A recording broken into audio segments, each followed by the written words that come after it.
دوستان امروز آمدیم که بازم اینی پمپ تبدیل کنیم. پمپ دیگه ای از خاطر از ایج است، ای برای هوا گرم است. به خاطر از ایج است که امی کسی که در آخر نقطه از این هوا گرم زندگی میکنه و غیر از او برای هر کسی که هوا گرم میخواه بگیره همیشه هوا گرم در دسترسش باشه تا نشه که منتظر بشینه او بیفایده اصراف شوه. از او خاطر از نالی را یک تبدیل میکنیم. بچه دوستا اینمی سوال یکی بر من جواب بده.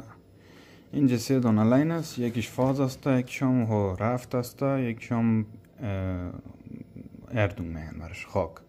خب حالا من مثلا در این طرف از خاطر که کیبلا را ما جدا کرده بتانم از این پمپ، این طرف مثلا فقط ما این چی را کشیدیم، امی فاز کشیدیم. این حال مثلا این پمپ دیگه چالان میشه و برق میره اوجه، پس میره این در نیوترال، پس در برگشت میره. این حال از این برگشت چرا ما مثلا اینجا در برگشت اینی مثلا ما برق ندارم، اینیجا ما برق ندارم چرا؟ اینمی سوال کی بر ما جواب میده؟ نه باش براتون امتحان کنم. اینجا مثلا نه برق نیست، اوجا پمپ چالان است، برق چی میکنه؟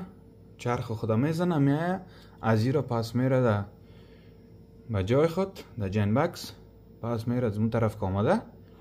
اما اینجا برق مق نیست، اینجا هست به خاطر که این وقتی که زیر ایچی باشه خو اسونه حالی صحیح نشان نمیده به خاطر که شاید هم چیز چالان نباشه. خو اینا مثلا دینی برق است، نه لال پمپ که چالان شوه اینا دی برق است. هر برق پمپ که چالان شوه یا وصله که چالان شوه اینا میره در این، از این پس برمی. چرا من مگم بازم دینی این برق ندارم؟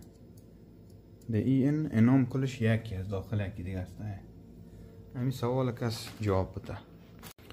خب دوستا این همون پمپ جدید است. این را وا کنیم، اول سعی کنیم که داخل از این چی است، چی داده بر ما که امو چیزی که داده پیش ما است و نمو را چی کنیم بکشیم پمپ دیگه شه. این مکمل است یا که نصف است؟